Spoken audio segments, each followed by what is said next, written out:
이 밤 주신 하나님의 말씀입니다. 구약성경 사무엘하 1장 17절에서 27절의 말씀입니다. 구약성경 사무엘하 1장 17절에서 27절의 말씀, 제가 가진 성경 구약성경 464페이지입니다. 교독하겠습니다. 다윗이 이 슬픈 노래로 사울과 그의 아들 요나단을 조상하고 명령하여 그것을 유다 족속에게 가르치라 하였으니 곧 활 노래라. 야살의 책에 기록되었으되 이스라엘아 내 영광이 산 위에서 죽임을 당하였도다. 오호라 두 용사가 엎드러졌도다. 이 일을 가드에게 알리지 말며 아스골론 거리에서 전파하지 말지어다. 멀리서 사람들의 딸들이 적을 고할까 할례받지 못한 자의 딸들이 개가를 부를까 염려로다. 길보아 산들아 너희 위에 이슬과 비가 내리지 아니하며 재물 낼 밭도 없을지어다. 거기서 두 용사의 방패가 버린 바 됨이니라. 곧 사울의 방패가 기름 부음을 받지 아니함같이 됨이로다. 죽은 자의 피에서 용사의 기름에서 요나단의 활이 뒤로 물러가지 아니하였으며 사울의 칼이 헛되이 돌아오지 아니하였도다. 사울과 요나단이 생전에 사랑스럽고 아름다운 자이러니 죽을 때에도 서로 떠나지 아니하였도다. 그들은 독수리보다 빠르고 사자보다 강하였도다. 이스라엘 딸들아 사울을 슬퍼하여 울지어다. 그가 붉은 옷으로 너희에게 화려하게 입혔고 금 놀이개를 너희 옷에 채웠도다. 오호라 두 용사가 전쟁 중에 엎드러졌도다. 요나단이 내 산 위에 죽임을 당하였도다. 우리 26절과 27절은 같은 목소리를 읽겠습니다. 내 형 요나단이여 내가 그대를 애통함은 그대는 내게 심히 아름다움이라. 그대가 나를 사랑함이 기이하여 여인의 사랑보다 더하였도다. 오호라 두 용사가 엎드러졌으며 싸우는 무기가 망하였도다 하였더라. 아멘. 아멘. 사무엘하 강해의 말씀 두 번째 시간 갖도록 하겠습니다. 비가 억수로 쏟아지는 어느 날 비상등을 켠 채 차량 옆에 한 군인이 어딘가를 바라보며 비를 맞으며 거수경례로 예를 표하고 있습니다. 이 군인의 시선이 머무는 곳에는 상향등과 비상등을 깜빡이는 긴 차량 행렬이 있었습니다. 자세히 보니 전쟁에서 사망한 한 병사의 운구 행렬이었습니다.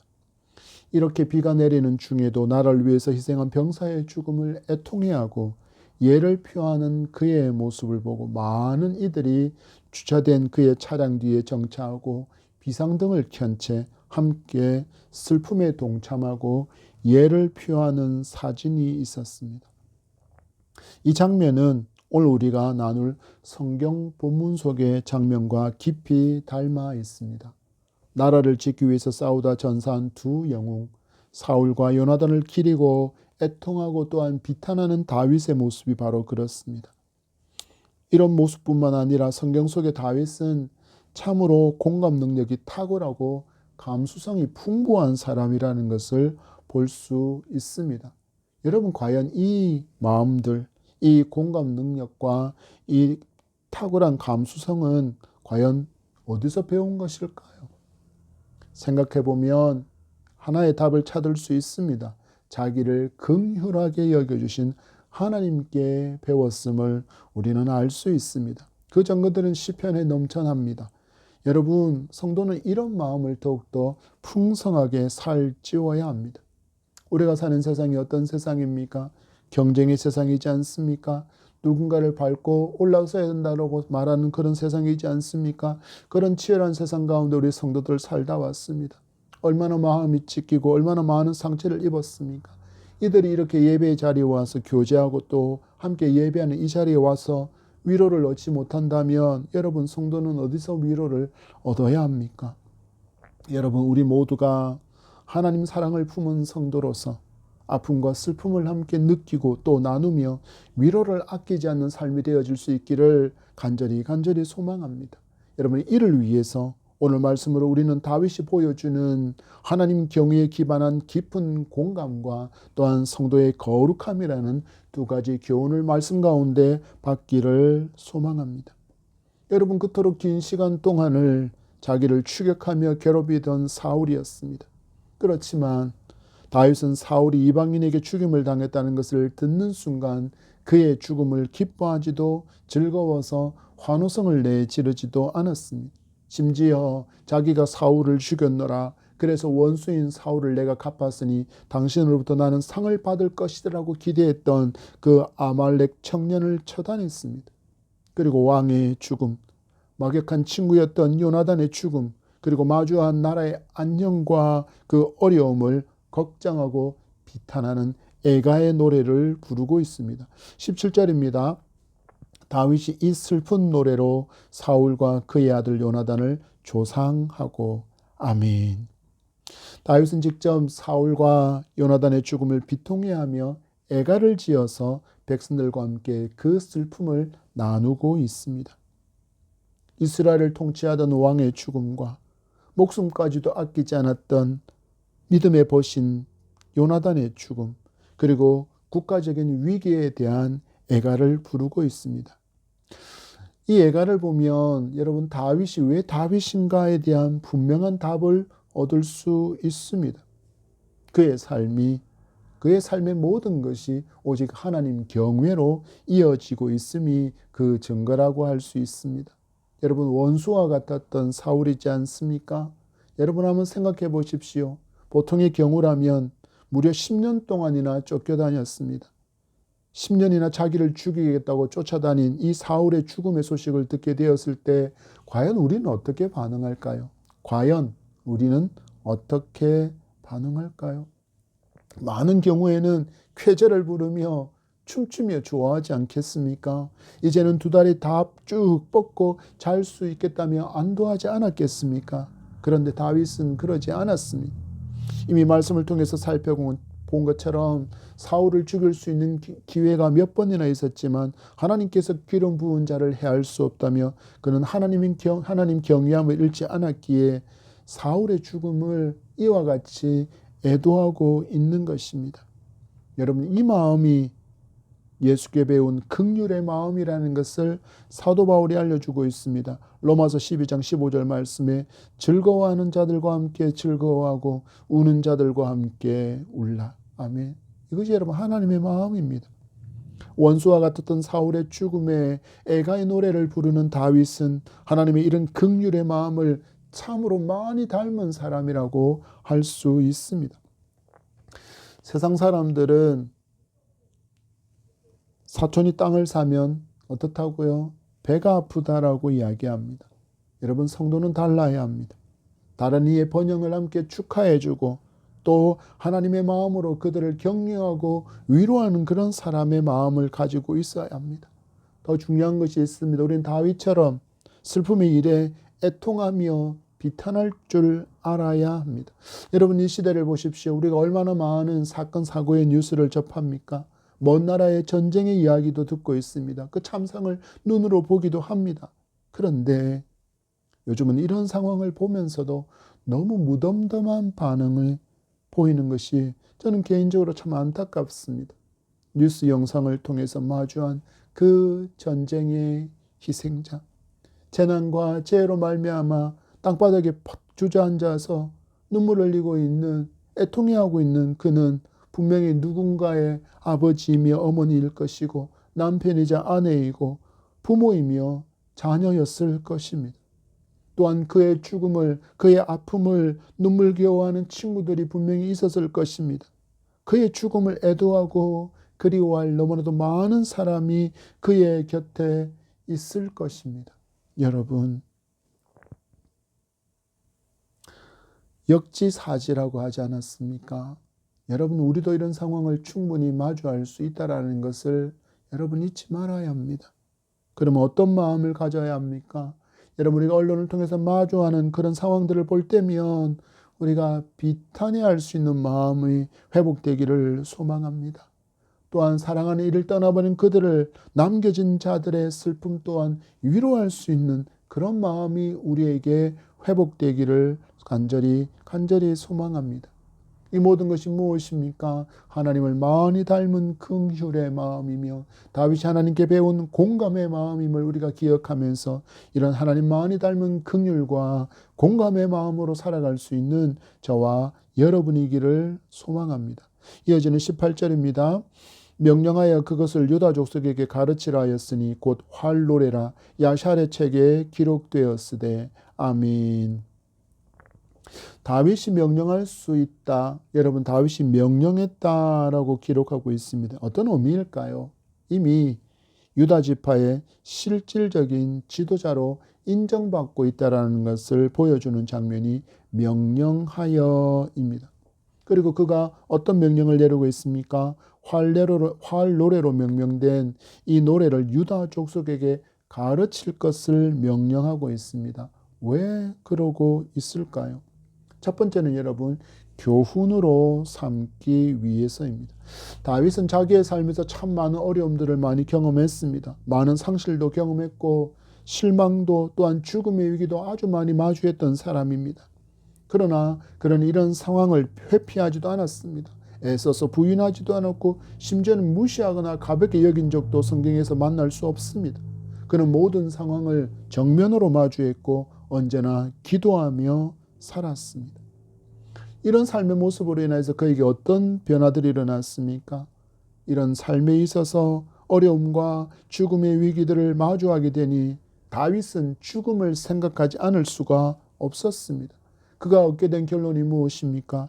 죽음을 깊이 생각하지 않으면 살아있는 삶이 진지할 수 없다라는 것을 알게 된 것입니다. 이런 이유가 애가를 유다 족속에게 가르치라 명령한 여러 이유 중에 하나라 할 수 있습니다.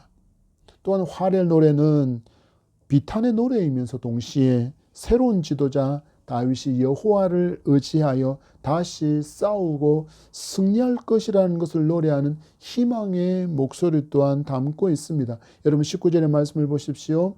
이스라엘아 내 영광이 산 위에서 죽임을 당하였도다. 오호라 두 용사가 엎드러졌도다. 아멘. 이스라엘의 영광 그리고 두 용사가 등장합니다. 상황을 보서 아시겠지만 바로 사울과 요나단을 지칭하는 단어들입니다.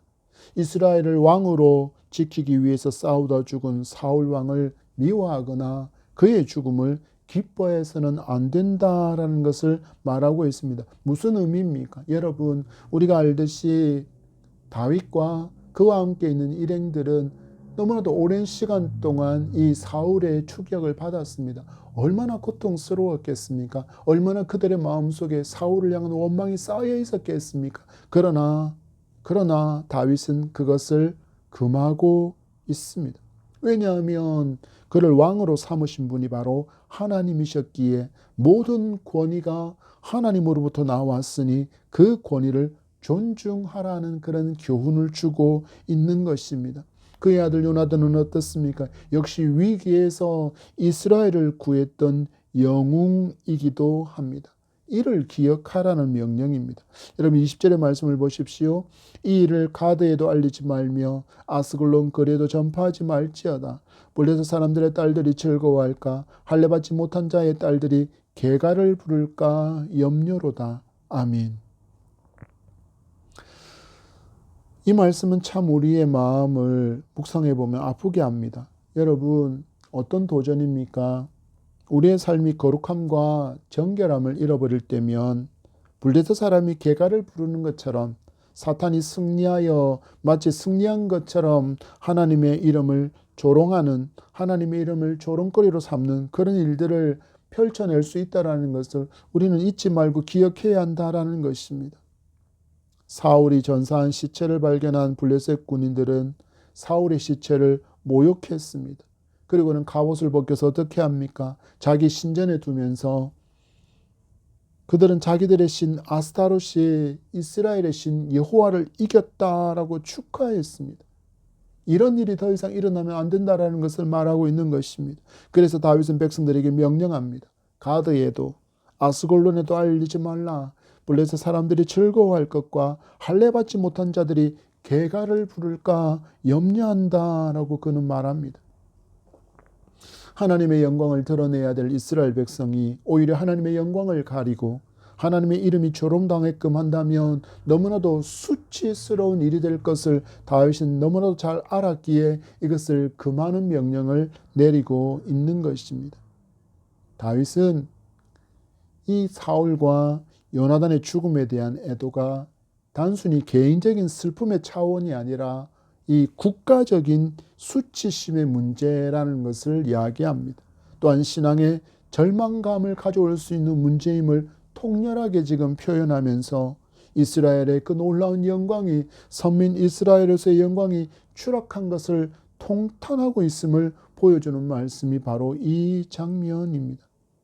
다윗은 이미 유다 민족뿐만 아니라 어디까지 확장해서 이 모든 것들을 보고 있습니까?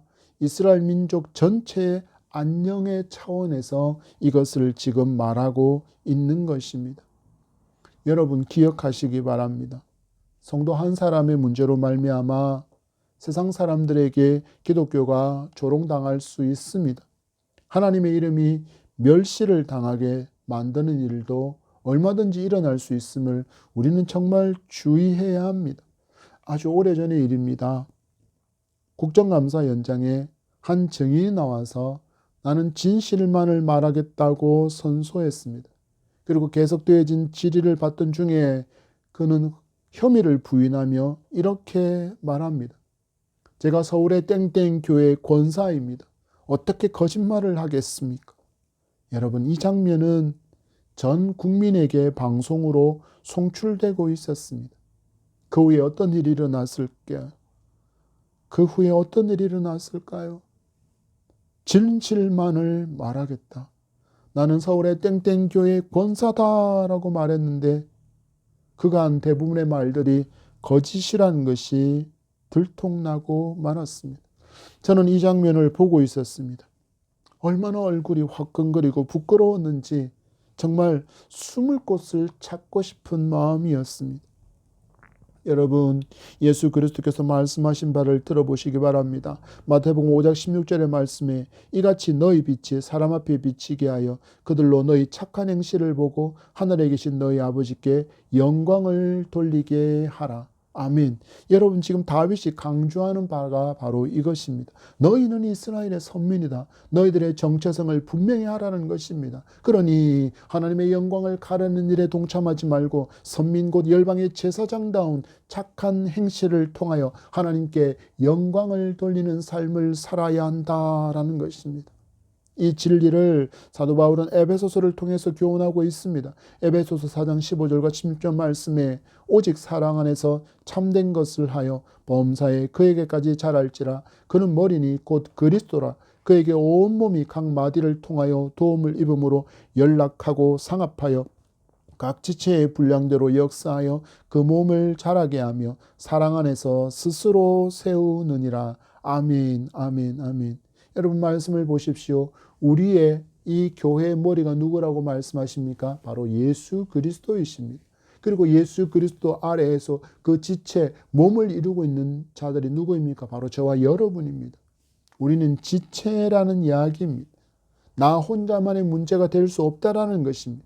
여러분 유명한 목사가 아니더라도 나를 알아보는 사람이 몇 없다라고 할지라도 나의 말과 행동은 결국 신앙 공동체를 대표하는 것이기에 수치스러운 일이 일어나지 않도록 성도의 삶은 언제나 정결과 거룩함이어야 함을 여러분 잊지 않기를 소망합니다. 그런 점에서 여러분 교회 안에서 일어난 아픈 일들을 믿지 않는 사람들에게 말하는 것을 조심할 수 있기를 바랍니다. 여러분 우리가 완전합니까? 아니요 여러분. 앞에서 박 목사를 포함해서 모든 성도는 불완전합니다. 그래서 우리는 무엇으로 살아야 합니까? 은혜로 살아야 합니다. 그렇지만 우리가 얼마나 연약합니까? 우리의 삶 가운데, 우리의 말 가운데, 우리의 행동 가운데 연약함이 분명하게 드러날 것이고 이로 인해서는 자기가 예상했던 예상하지 못했던 간에 누군가가 상처받는 일도 일어납니다. 누군가가 아픔을 겪는 일도 분명히 있을 것입니다. 그런데 여러분 이런 일이 일어날 때 성도 간에 아픔을 나누거나 혹은 기도하기보다는 이웃에 믿지 않는 지인에게로 달려가는 경우가 너무 많습니다. 그러면서 그 교회 이야기들, 교회에서 겪은 이야기들을 하면서 살을 덧붙여서 험담으로 쏟아넣는 경우가 참 많은 것을 보게 됩니다. 여러분 개인적으로 이렇게 털어놓고 나면 내 기분이 나아졌을지는 모르지만 여러분 그 사람에게 교회와 성도에 대한 좋지 않은 인식을 심어 주었다라는 것을 기억해야 합니다. 이로 말미암아 복음 전도가 막히게 되는 부정적인 영향을 끼칠 수 있다는 것을 여러분 분명히 기억하고 이런 말을 옮기는 것은 정말 조심하셔야 합니다. 정말 여러분 조심하셔야 합니다. 그래서 우리가 어떤 사람인지를 아셔야 합니까? 여러분 그 머리이신 그리스도 아래에 있는 지체임을 여러분 아셔야 합니다. 지체라는 것을 여러분 분명히 기억하시면서 내가 교회의 대표라는 것을 여러분 기억하셔야 합니다. 내가 예수 믿는 사람의 대표라는 것을 여러분 기억하시면서 삶의 현장에서 말과 행동으로 착한 행실을 통하여 하나님께 영광 돌리며 살아갈 수 있게 되는 저와 여러분이기를 바랍니다. 21절의 말씀입니다. 길보아 산들아 너희 위에 이슬과 비가 내리지 아니하며 재물 낼 밭도 없을지어다. 거기서 두 용사의 방패가 버림바 됨이니라. 곧 사울의 방패가 기름 부음을 받지 아니함같이 됨이로다. 아멘. 다윗은 아말렉 사람이 전해준 그 말을 통해서 길보아 산에서 사울과 요나단과 또한 많은 이스라엘 군인들이 죽었음을 듣고 지금 길보아를 저주하고 있습니다. 너희 위에 이슬과 비가 내리지 아니하며 재물 낼 밭도 없을지어다. 원래 이 길보아 지역은 산악 지형입니다. 이스라엘 평야와 요르단 계곡 사이에 위치한 험준하고 아주 건조한 지역입니다. 그렇지 않아도 물이 부족한 지역인데 만약에 이곳에 이슬과 비가 없다면 어떤 일이 일어날까요? 아무런 농작물도 그들은 수확하지 못할 것입니다. 그의 결과를 보십시오.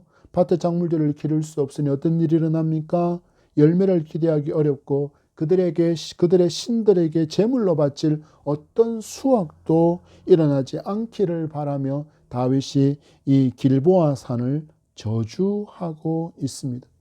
왜 이렇게 저주할까요? 말씀이 이어서 설명합니다. 그 땅에서 두 용사의 방패가 버림바 되었기 때문이다 라고 말씀합니다.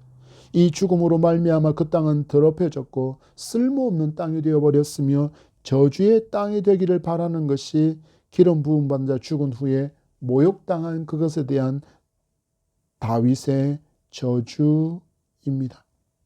한마디로 이곳이 영원한 비극의 현장으로 기억되기를 바라는 다윗의 마음이 담긴 말씀이 21절의 애가의 내용입니다. 이런 다윗의 마음은 사울과 요나단의 죽음에 명예를 부여하는 애가 형태로 나타나면서 이 길보아 산에 대한 저주와 극한 대조를 이루는 장면을 보여줍니다. 여러분 22절의 말씀을 보십시오. 죽은 자의 피에서 용사의 기름에서 요나단의 활이 뒤로 물러가지 아니하였으며 사울의 칼이 헛되이 돌아오지 아니하였도다. 아멘. 이 장면은 지금 이 두 용사 사울과 그리고 요나단이 블레셋 군인들과 치열하게 싸우는 장면에 대해서 묘사하는 장면입니다. 뭐라고 이야기하고 있습니까? 죽은 자의 피가 흐르고 있고 용사의 기름이 흐르고 있습니다. 이 모두는 이스라엘 군인들을 뜻하는 것이 아니라 블레셋 사람들, 블레셋 군인들을 의미하고 그 뒤에 등장하는 요나단의 활은 뒤로 물러가지 않았다라고 표현하지 않습니까? 이는 활이 활시로 다시 돌아와 발사할 준비가 된 상태를 이야기합니다. 쉴 틈 없이 계속해서 화살을 쏘며 적을 공격한 요나단의 용맹함을 지금 이렇게 노래하고 있습니다. 여러분 그 뒤에는 또 어떤 표현이 나타나고 있습니까? 사울의 칼이 헛되이 돌아오지 아니하였다라고 말합니다. 여기서 돌아온다라는 것은 칼을 뽑아서 그리고 뽑아진 그 칼을 다시금 칼집에 넣는 행위를 뜻합니다. 이것이 헛되지 않았다라는 것은 사울의 칼이 적의 피를 보지 않고는 결코 칼집에 들어가지 않았다. 이 또한 이 사울의 용맹함을 이렇게 애가의 노래로 그 명예를 드높이고 있는 다윗을 보게 됩니다. 왜 이런 노래를 애가로 지어 불렀을까요? 이 후대에 이스라엘 자손들이 이 활 노래를 부르면서 이 두 사람의 용맹함이 기억될 수 있기를 바라는 마음을 담아 그가 애가 가운데 이처럼 사울과 요나단의 용맹함을 애가에 담아서 부를 수 있게 하고 있는 모습을 보게 됩니다. 여러분 23절의 말씀입니다. 사울과 요나단이 생전에 사랑스럽고 아름다운 자이러라. 죽을 때에도 서로 떠나지 아니하였도다. 그들은 독수리보다 빠르고 사자보다 강하였도다. 아멘.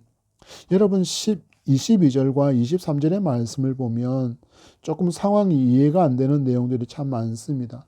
여러분 우리가 계속해서 보고 있지 않습니까? 다윗이 얼마만큼이나 사울로 말미암아 큰 고난과 고통을 겪었습니까? 심지어 외국으로 망명까지 할 만큼 그 괴로움이 힘겨웠지 않습니까?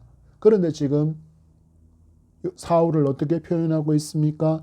용맹한 군주로, 그리고 백성을 위해서 헌신을 다한 군주로 그렇게 칭송하고 있는 장면을 보게 됩니다. 여기에 한 수를 더 떠서 23절에서는 사울을 표현하기를 사랑스러웠다라고 표현하고 있습니다. 사울과 요나단이 생전에 사랑스럽고 아름다운 자였다라고 그들을 칭송하고 있습니다. 좀 전에 말씀드린 것처럼 우리는 사울이 다윗을 얼마나 힘겹게 대했는지를 알고 있습니다. 몇 번이나 죽이려고 창도 던졌습니다. 무려 10년이라는 시간 동안 죽이려고 추격했습니다. 그래도 다윗은 어떻게 했다고요? 이 사울을 사랑했다라고 노래하고 있습니다. 미워하지 않았다라는 이야기입니다. 이해가 되십니까? 여러분, 이해가 되십니까? 10년 동안의 그 괴롭힘을 당한 사울을 향하여서 사랑한다라고 이야기합니다. 아름다웠다라고 이야기합니다. 여러분 어떻게 이것이 가능합니까? 다윗은 하나님을 경외했기 때문입니다. 비록 사울이 자기를 죽이려고 창을 던지고 계속 추격함으로 고난을 주었지만 그럼에도 그 가운데서 하나님을 경외하며 하나님의 뜻을 찾고자 했던 다윗은 사울에게 어떤 마음이 없었다라는 이야기입니까? 여러분, 미움의 마음이 없었다라는 의미입니다. 놀랍지 않습니까, 여러분? 우리가 이런 상황에 놓인다면 정말 여러분 미워하지 않을 자신 있으십니까? 아니, 더 나아가 사랑할 자신 있으십니까? 그런데 다윗은 사랑하고 있습니다. 미워하지 않고 그를 사랑했다라고 말하고 있습니다.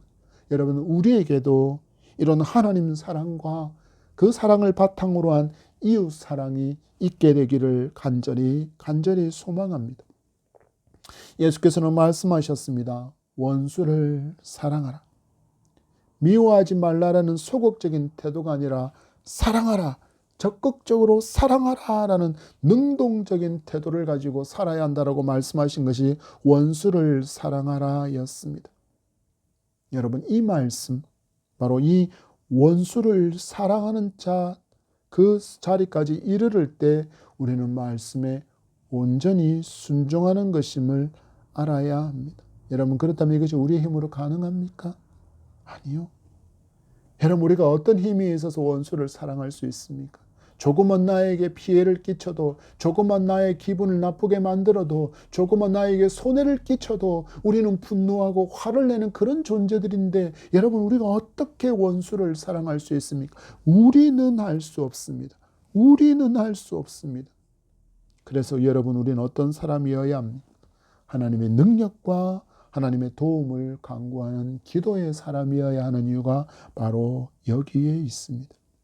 우리의 힘으로는 사랑할 수 없기 때문입니다. 그러나 우리의 힘으로는 불가능하지만 하나님께서 위에부터 은혜를 베어주시고 우리가 받은 그 놀라운 은혜 사랑의 크기를 깨닫게 되는 순간 우리는 원수도 사랑할 수 있을 줄 믿으시기 바랍니다.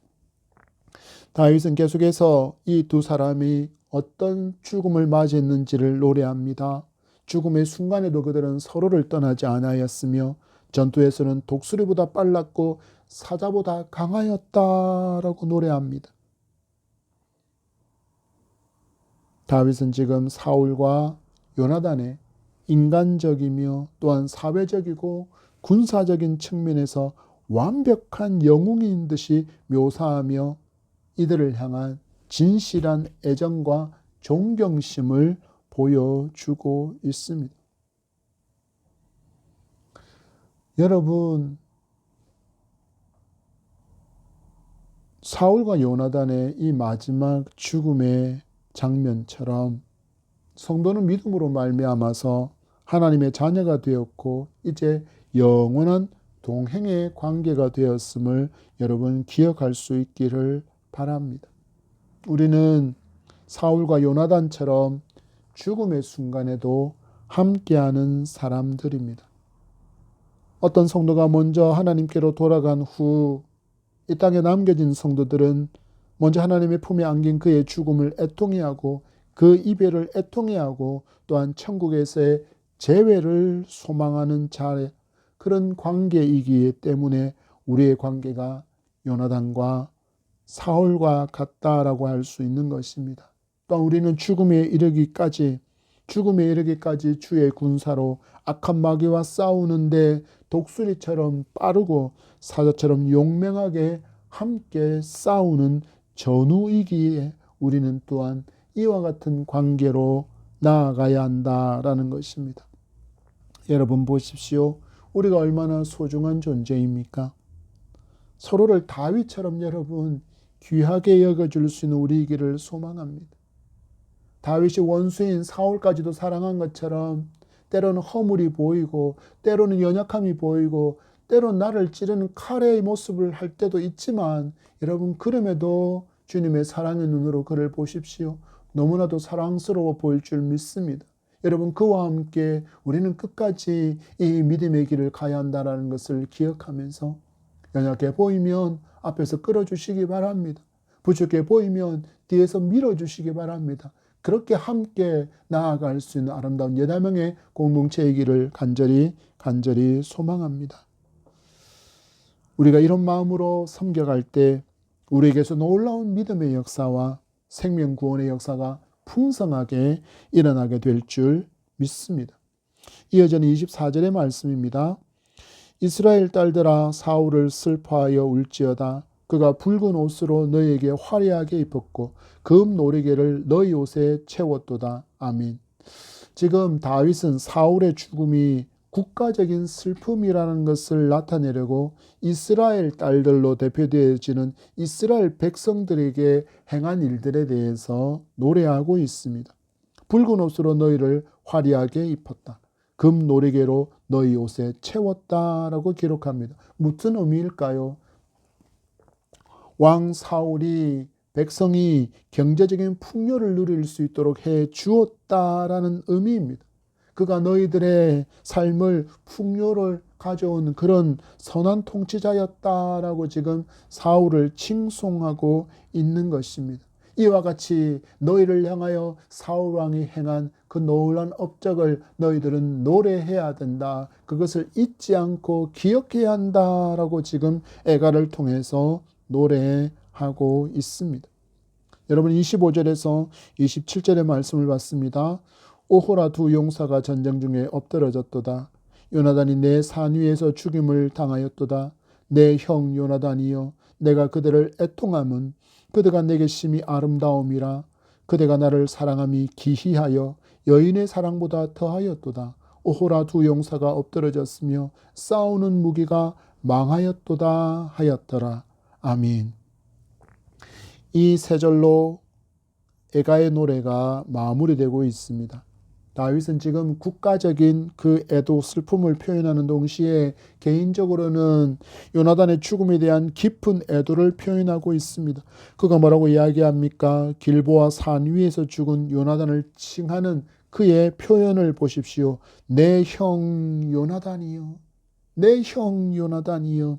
히브리어로 아히라는 단어를 사용합니다. 이는 언약을 통해서 친구의 관계를 맺게 된 그 사람을 향하여 부르는 호칭 아히입니다. 요나단을 지금 형제와 같다라고 부르며 그 친밀함을 표현하고 있습니다. 그러면서 그 친구인 아히인 그 요나단의 죽음에 대한 다윗의 마음의 상태를 표현하는 단어가 애통한다라고 표현하고 있는데 이는 마음이 좁아졌다, 마음이 압축되어 버렸다라는 뜻입니다.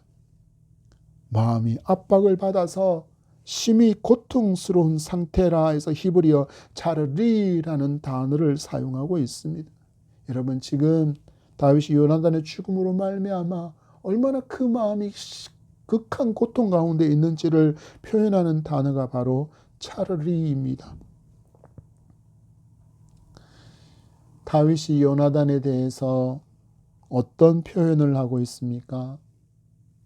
심히 아름답고 여인의 사랑보다 더한 사랑을 나에게 베풀어 주었다라고 말합니다. 이것은 다윗이 마주했던 어려움이 정말 많았지 않습니까? 왕궁에 있을 때도 사울에게서 죽임을 당할 뻔한 일이 몇 번이나 있었습니까? 여러분, 그런 상황일 때마다 이 요나단이 다윗에게 있어서 정서적인 안정과 그리고 기쁨을 준 존재였다라는 것입니다. 여기 더 나아가 여인의 사랑보다 더한 사랑이라는 말은 요나단의 사랑이 인간적인 그 이해관계를 초월한 특별한 것이었음을 표현하는 단어가 바로 여인의 사랑보다 더한 사랑이라는 표현입니다. 요나단이 다윗과의 관계에 있어서 계산하지 않았다라는 것입니다. 여러분, 현실적으로 요나단과 사울을 한번 비교해 보시겠습니까? 요나단과 다윗을 한번 비교해 보시겠습니까? 요나단은 사울을 이어서 왕이 될 계승 1순위의 황태자였습니다. 그리고 다윗을 정치적으로 본다면 제거해야 할 정적입니다. 그런데 요나단은 이런 이해관계를 전혀 개의치 않고 인간 대 인간으로 다윗을 사랑했다라는 뜻입니다. 여러분, 이것이 가능했던 이유가 무엇입니까? 다윗을 살려두면 내 왕의 자리가 다음에 내가 계승하고 등극해야 될 그 왕의 자리에 못 오를 수 있다는 이 모든 상황을 분명히 요나단도 알고 있었지만 요나단은 그것을 개의치 않았다라는 것입니다. 여러분, 이것이 어떻게 가능했습니까? 요나단도 역시 하나님을 경외하는 사람이었기 때문입니다. 또한 우리는 요나단에게서 하나님의 희생적인 사랑, 그리스도의 희생적인 사랑도 발견할 수 있습니다. 자기의 유익을 구하지 않는 사랑, 다른 사람의 유익을 구하는 사랑을 지금 요나단이 보여주고 있는 것입니다. 여러분, 이를 통해서 우리는 어떤 진리를 배울 수 있습니까? 우리가 원수를 사랑하기 위해서는 하나님을 경외함과 그 믿음이 필수적이라는 것을 우리에게 보여주는 것입니다. 우리가 원수를 사랑할 수 있으려면 제일 먼저 우리는 하나님을 경외하는 사람이어야 합니다. 그리고 우리는 하나님을 향한 믿음이 굳센 사람이어야 합니다. 그때 우리는 뭘 할 수 있다고요? 여러분, 원수까지도 사랑할 수 있는 참으로 성숙한 성도의 삶을 살아갈 수 있습니다. 그 마지막이 이렇게 기록됩니다. 오호라 두 용사가 엎드러졌으며 싸우는 무기가 망하였도다 하였더라. 아멘. 이 활 노래를 다윗은 오호라라는 탄식으로 마무리하고 있습니다. 두 절에 걸쳐서 요나단의 그 죽음을 애통해하는 그 마음이 이제는 개인의 애가에서 다시 그것을 국가적인 슬픔으로 되돌리고 있는 것입니다. 그가 노래합니다. 두 용사가 엎드러지고 싸우는 무기가 망하였도다. 전쟁의 능력을 상실해버린 이스라엘의 절망적인 상태를 지금 이렇게 노래하면서 활노래가 마무리되고 있습니다. 여러분, 슬픔으로 끝나는 노래인 것 같지만 우리는 이 노래의 내용들을 잘 유심히 살펴볼 수 있어야 합니다. 사울의 죽음은 분명히 이스라엘의 위기이기지만 이제 하나님께서 기름 부음 받은 다윗이 역사의 전면에 등장해서 여호와 중심의 나라를 회복할 것이기 때문입니다. 이 모든 역사가 여호와를 경외함을 통해서 이미 하나님의 통치를 준비하고 있는 다윗임을 우리는 볼 수 있기에 이 활노래가 애가의 노래로 끝나는 것이 아니라 희망의 노래로 나아가고 있음을 보게 됩니다. 여러분, 슬픔을 노래하는 이 애가가 어떻게 희망을 주는 노래가 될 수 있습니까? 이것은 죽음을 묵상하는 사람이 얻게 되는 지혜라고 할 수 있습니다. 여러분, 천년만년 이 땅에서 살 것처럼 살아가는 사람은 오늘을 낭비하며 살아가고 영원함을 준비하는 것보다는 땅의 것을 누리는 삶에 모든 초점과 역량을 맞추어 살아갑니다. 여러분, 이런 마음으로 살아가는데 하나님을 찾겠습니까? 그들은 하나님 찾지 않습니다. 무엇을 외칩니까? 먹고 마시고 즐기자. 먹고 마시고 즐기자. 그러나 성도의 삶은 달라야 합니다. 왜 그렇습니까? 우리는 예수 그리스도를 믿음으로 말미암아 영원함을 소망하는 새로운 피조물이 되었기 때문입니다. 여러분, 이와 같이 애가의 삶이 희망의 노래가 되기 위해서는 우리의 옛사람이 잘 죽어야 합니다. 그래야만 새로운 피조물다운 삶, 말씀을 온전히 준행하며 하나님의 사랑을 실천하는 새로운 피조물다운 삶을 살아갈 수 있기 때문입니다. 옛사람이 죽는다는 죽음이 있지만 우리가 새로운 피조물이 되어진다는 희망의 노래가 될 수 있음을, 그래서 여러분, 죽음이 희망의 노래가 될 수 있는 것임을 믿음의 눈으로 볼 수 있는 저와 여러분이기를 소망합니다. 말씀을 맺습니다. 다윗은 그의 삶의 모든 여정 가운데 여호와 경외함을 놓치지 않았습니다. 그리고 하나님은 이 삶에 대해서 내 마음에 합한 자라고 칭찬해 주셨습니다. 여러분, 우리 주님의 삶이 어땠습니까? 날마다 하나님과 동행하는 삶을 사셨습니다. 그래서 십자가까지도 참으시고 죄와 사망의 권세를 깨뜨려 주셨고 우리에게 영생의 길을 열어주셨습니다. 믿음의 삶은 여호와 경외를 놓치면 어떤 일도 일어날 수 없음을 우리는 말씀을 통해서 교훈받습니다. 여러분, 여호와 경외를 잃어버린 사울이 이방인의 송에 모욕적인 최후를 맞이한 기록은 우리에게 분명한 경고로 주어져 있다는 것을 잊지 않아야 합니다. 예수 안에 있는 우리, 누군가가 당한 아픔과 슬픔과 고통을 깊이 공감할 수 있는 성도이기를 바랍니다. 심지어 그가 원수와 같은 자라고 할지라도 그가 당하는 고통을 즐거워하지 않는 저와 여러분이기를 소망합니다. 왜 그렇습니까? 그도 여호와를 믿고 구원받아야 할 하나님의 자녀이기 때문입니다.